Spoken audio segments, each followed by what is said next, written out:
Welcome back to the Behold Your God podcast. I'm John Snyder, author of the Behold Your God series and pastor at Christ Church in New Albany. And we're continuing with our series on evangelism. And in that series, if you were able to listen to or to watch our talks, we really dealt with the fundamentals of evangelism. Not so much techniques or church growth approaches, or even one-on-one, how to answer hard questions. But how does God do evangelism? How does He deal with the soul? And if we understand how God deals with the soul in bringing a person to Himself in that wonderful process of mercy, is there something about that we need to understand so that we can be working in harmony with the Spirit? And we feel that really is important, especially in our day, to think through it again. And one of the things that we wanted to do after a long series on that was just to ask some people that we have personally seen God be very kind to, and we've seen them before and during and after that great process. We wanted them to be able to say something of God's kindness to you guys, so you can hear the same thing. So, I'm very glad to have Laura McCoy with us tonight, and Laura and her family have been at church for a long time. I'm always bad at how long people have been here. But not just a church member, but really a very dear friend. Laura's family, very kind to my family, and our families have been together a lot over the last few years. So it's an extraordinary joy, not just for me to know that you can hear it, but for me to hear again God's kindness to you. So Laura, before we start, just give us a quick bio. Who's Laura McCoy? Well, I've been married to the love of my life for 19 years, and Trey and I are terribly happy together, and we have been blessed we have been blessed with 5 children that God gave to us through the gift of adoption, and they are joys and griefs and joys again. And I live next door to my mom and my grandmother, and have been coming to Christ Church for, I think, about 13 years. Yeah, see, I would have guessed 8, so I'm always wrong. Well, Laura, we've asked you, would you be willing just to tell us of how God brought you to Himself? Slowly and steadily, really over the course of probably 6 or 7 years. When I was very young, I grew up in a godly home. My parents loved the Lord. They loved each other. They loved us. It was a sweet home to grow up in, and we were taught from a very early age truths about God, who God was, who God is, who we are outside of Christ. I knew from my earliest remembrance that I was born sinful and needed a Savior. I knew the truths about God, that He was the creator of all things, the sustainer of life, the giver of all good things, that He was sovereign over everything. I understood and agreed with these truths all my life. I knew that God was my master, whether I wanted Him to be or not. And I was very tender in general as a child, tender towards religion. And when I was 10 years old, my dad was my pastor. And when I was 10 years old, after repeatedly telling him that I was sorry for my sins and that I wanted to be a Christian and I wanted to serve God, I was baptized. And for probably close to 10 years after that, I felt pretty secure and safe. And honestly, I felt like I was a pretty good person, which is embarrassing to admit. In a way, I felt I placed a lot of hope in my morality. I was outwardly very obedient to my parents. Inwardly, I was not. I hated their rules. I didn't want to submit, but I wanted them to be happy. And I very much wanted people to think well of me. And so I really felt like I was a pretty good person and that was enough. I was not at all taught this heresy, but I feel like, truthfully, in my heart, I believed that there were kind of degrees of Christianity and that my parents had kind of attained this higher level of closeness to God, and that probably eventually that would come for me. But for the time being, I was just really content to just kind of be a nominal Christian. And I read my Bible with varying degrees of consistency. I prayed a lot. I understood that God was the giver of all things. And so when I needed something, I talked to him about it. And I knew he was real, and I knew he could hear me. So then fast forward about 10 years, and I got married very young. I was 18, and I very much looked to Trey to make me happy. I expected him to make all my dreams come true. And he was able to fulfill that for a time. But being human, that was an unfair expectation to place on him. And the first real blow to my self-satisfied apathy was the fact that we could not have children. And the grief that was overwhelming over that was the first thing that caused me to question, why did God seem so far from me? I didn't understand why. Then a few years into that pain, my dad, I mentioned he was my pastor, and he was asked to leave the church that he pastored. That was the only church that I had ever been a part of. So he did, and he and Mama started attending here at Christ Church. Yeah, and just to say that that wasn't for any immorality, it was a difference in doctrinal views. Yes. Yes, for a difference in doctrinal views. He came to Christ Church, and Trey and I followed a few months later. And church, being a pastor's daughter, church was our life. You know, it was an integral part of me. So to leave everything that was familiar about church behind was very difficult for me. Coming to Christ Church, everything was different. The music was different. The preaching was different. You were different than Daddy. The people were different. The atmosphere was different. It was just all very different. And I think the foreignness of it just kind of jolted me into an awareness and kind of an uber sensitivity to everything that was just what I needed.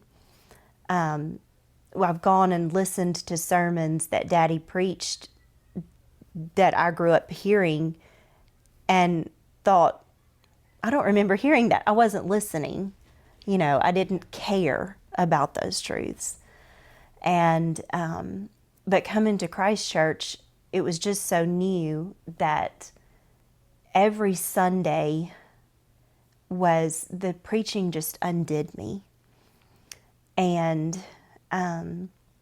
you were so faithful to unceasingly preach who Christ is and what is a Christian.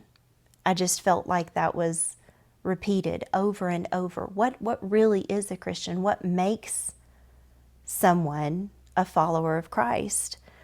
And the things that you talked about, like a longing for Christ and a desire to commune with God and a grieving over your sins, and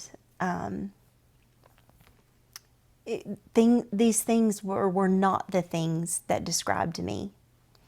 And you didn't talk about being a really good person and being, a rule keeper and not doing all the bad things that I had not done in my life.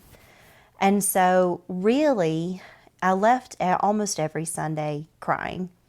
But mostly they were tears of frustration, because I just felt like that guy's just saying this so strongly, like it's the only explanation of Christianity. And surely there's a different explanation, because my explanation was different. So I was pretty miserable in the preaching. And then a few months after all that upheaval and coming to Christ Church, Daddy was diagnosed with cancer, which was completely unexpected. He was very healthy, 53 years old. And Daddy was, next to Trey, really my best friend. He was such a kind father, and he was my spiritual anchor. I trusted in him spiritually. He was very wise, very close to God, and I think I just felt like I was close to God because I was close to him and he was close to God. And so having him be sick, and then that threatened, and then 3 months later he went to heaven, and it was very quick. But the only thing harder than having Daddy die was watching him suffer. And those months that he was sick, he got very sick very quickly. And watching him, he would sit for hours, silent, mostly with his head bowed and his eyes closed. He was very weak and in a lot of pain. And you could feel it was this tangible thing that he was communing with God. And it unnerved me, even as much as I knew Daddy. And Daddy always meditated on Jesus. He always had a hymn going in his mind or a prayer. But to see him in such physical distress, but his soul at perfect peace. And I remember asking him, why don't you want to do anything distracting? You don't want to watch a movie? You don't want me to read you a book? And he just said, oh, Laura, I'm having such sweet thoughts of Jesus. And I just didn't know what to do with that.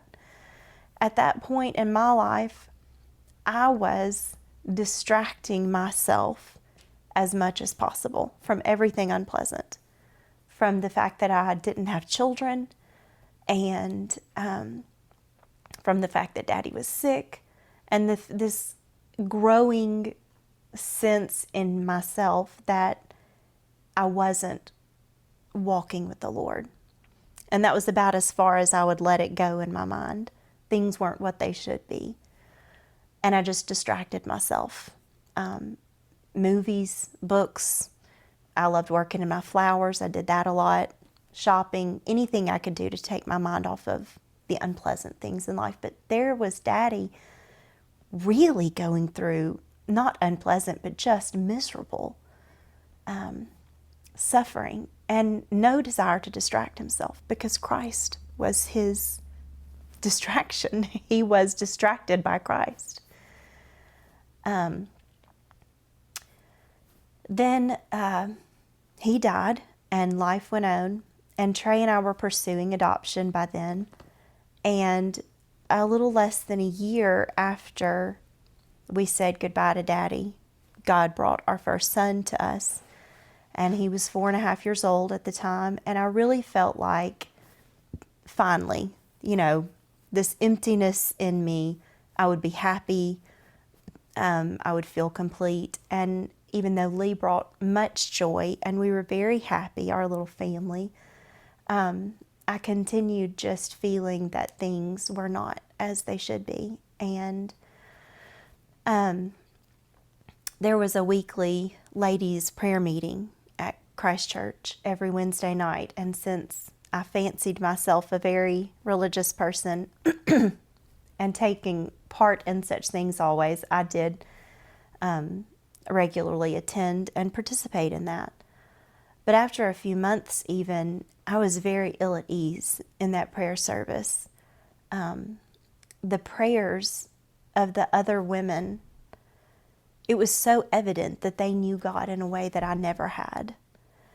But I would try very hard to form very sincere prayers and try to make them sound like their prayers. And they never said anything to me or acted in any way like I didn't fit in or my prayers were different, but I felt like the pink elephant in the room. Like I was just terrified that they would find out. I was bothered at that point by the fact that maybe all my efforts and all my life, all my morality had been in vain for nothing. But I was much more bothered by the fact that maybe that was true, and what if everybody found out that I was a fake? Because I was beginning to feel more and more like a fake. And I just didn't want anybody to know. So I was pretty miserable. Then another big blow. A sweet friend, Amber Mathenia, was killed in a car accident. And Amber and I had known each other, but had begun spending a lot more time together. She was really seeking me out, I think. And Amber was this vivacious, beautiful, charming, charismatic woman who I was so drawn to. And looking back from here, I really feel like it was the aroma of Christ that drew me to her. And she was fun, and she loved to make you laugh. She loved to laugh. She was a great mom. But when she was killed, I was so surprised by what everybody talked about the most about her. People talked about all that I just said, but what was over and over like a repeating refrain was how much Amber loved God. It was just said about her over and over.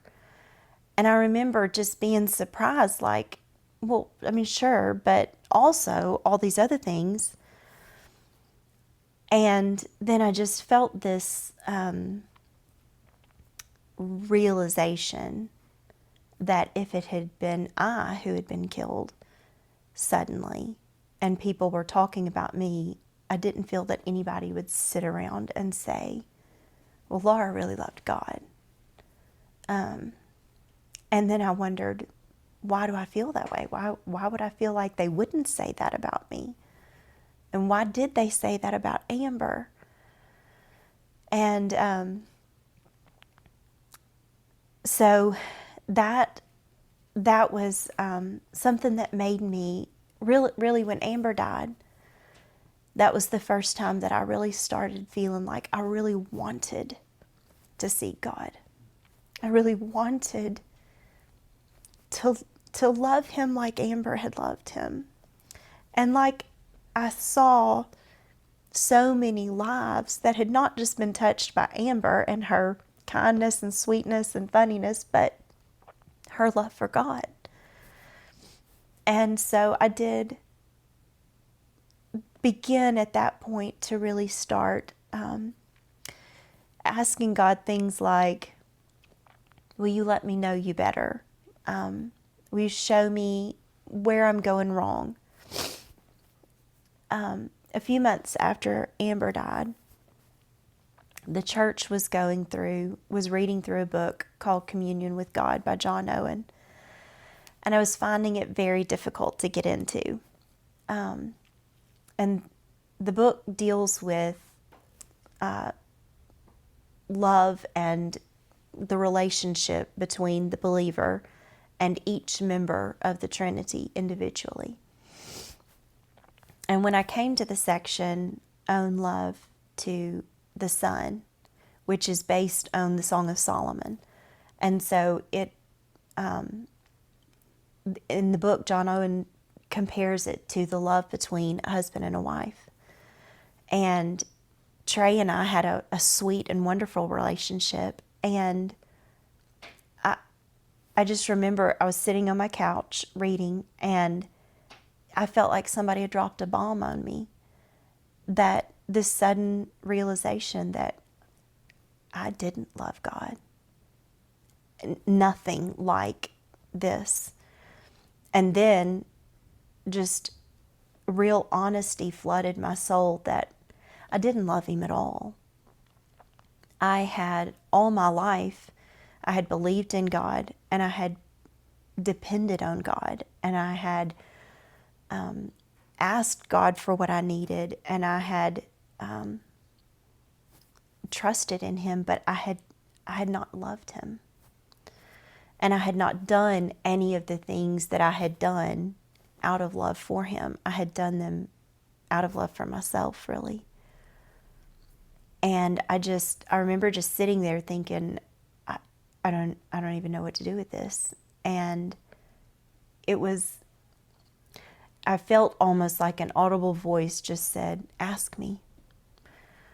And so I did. I got down on my knees and just confessed that I didn't love God, that I never had, and that I knew he knew that because I knew he knew all things. But I had not known it. And now that I did know it, I desperately wanted to love him and to know him. And I just felt like over the next few days, he just flooded my heart with love for him. And soon after that, I was reading through the book of Hosea, and chapter 2 in Hosea talks about that they will no longer call me master, but they will now call me husband. And it was just like the last piece of the puzzle clicked in for me, I had always known God was my master, and so had tried to please him for things I would get from him or to keep from getting punishment from him. But that now I wanted to please him because I loved him and because he loved me, and not to get anything from him, but just because he had loved me and I wanted to please him. When you think back on that time about, what it was about the love of God, you used that phrase, So what about the work of Christ was it that was such a clear revelation to you? I mean, I know you'd heard the words before, but what was it about the work of Christ that, really captivated your heart?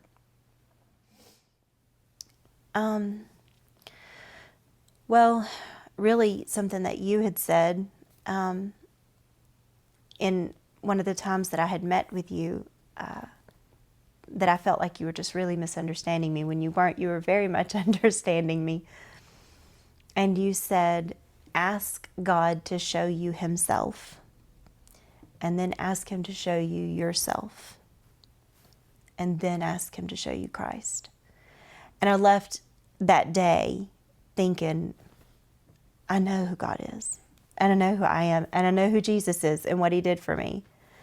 But it was really that, through all those really years, that kept coming back to me, and you preached on it so constantly, that this huge gap. And I had come to feel that gap. I had come to feel that I was very far from God. And I remember thinking, I had been to the Grand Canyon as a little girl, and that's how I visualized it. Like, I'm here and God is way over there, and I cannot get to him. And I keep trying to bring those two sides together, but I was afraid to let go of what I was trusting in, which was my own righteousness and my own pleasures, things that I thought were giving me pleasure that I would have to let go of if I reached out for God. But that's what I envisioned, like me having to reach out for God. And I don't remember when it happened that I began to see Christ as that bridge, not even a bridge, but something that brought them together. Like, it's not a bridge you would have to still cross over, but Christ brings me to God. He brought me to God.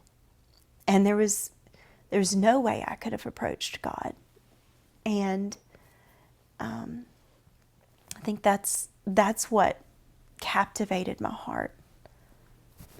Yeah. Does that answer the question? Yeah, yeah. You know, when you talk about your dad, people might think, since they didn't know Mike, well, you know, you're a daughter that was loved by a dad, and so that's why you say all these nice things about him, you know. And especially when our loved ones aren't with us anymore, we tend to only remember the great things, and so we kind of eulogize them. But really, Mike was everything you could have hoped for in a friend or a pastor, and I imagine a dad. I remember when Mike came, having taken a really costly stand on a biblical truth that I think he was right, and it costing him a church that he had helped plant over 20 years prior to that, and having cost, you know, the fear of, you know, this is our life, like you said, this church is our life, so all of our friends are here, you know, and what cost, where does the cost end? If I take this stand, I could just remain quiet.